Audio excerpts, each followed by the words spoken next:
Some people ask for help easily. They say what they need. They reach out without overthinking. They let themselves be taken care of. And then there are others who apologize before they ask, who minimize before they finish the sentence, who say it's fine before anyone has even responded, and after a while, they stop asking at all. This is about how that happens and what it costs. Nobody decides one day that their needs don't matter. It's not a choice. It's a conclusion. A conclusion that gets built slowly, across years, across rooms, across relationships, from 1,000 small moments where needing something didn't feel safe, where asking felt like too much, where wanting felt like weakness, where depending on someone felt like handing them a reason to leave. And so you learned to need less, not because you actually needed less, but because needing felt dangerous. And making yourself smaller felt like the only way to make sure you would still be wanted. It probably didn't start with one moment. It started with something subtler. The times you expressed a need, and the response you got wasn't cruelty. It was something quieter, a slight change in tone, a moment of distance that lasted just long enough to be felt. A version of not now that kept becoming not ever. Nobody told you directly that your needs were too much. It was more like you learned to read what happened in the room when you asked, and what happened in the room taught you more than any words ever did. So you started doing something that felt like protecting yourself. You stopped expecting, not stopped needing, because the needs were still there, but you quietly lowered what you allowed yourself to reach for. You didn't want less, you just expected less. And over time, even that distinction disappeared. Here is what nobody tells you about learning to need less. It works. In the short term, it works beautifully. The conflict disappears. The dynamic becomes smoother.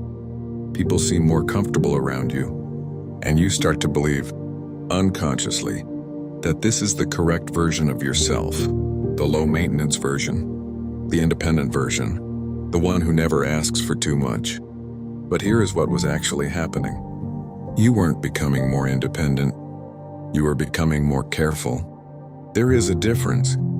Independence comes from feeling secure enough to stand on your own and still reach out when you need to. What you were building was something else entirely.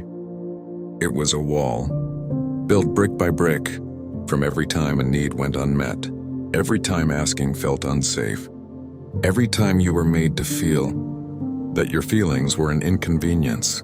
And eventually, the wall became so familiar that you stopped seeing it as a wall, and people rewarded it.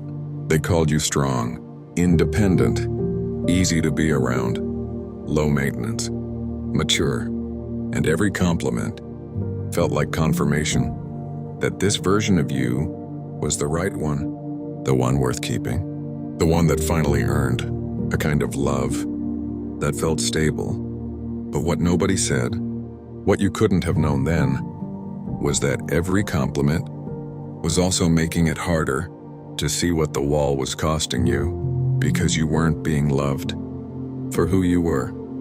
You were being appreciated for how little you asked for, and those are not the same thing. When you learn to suppress your needs, the needs don't disappear. They go quiet, and as they go quiet, something else goes with them. The wants go quiet, the dreams go quiet, the enthusiasm goes quiet.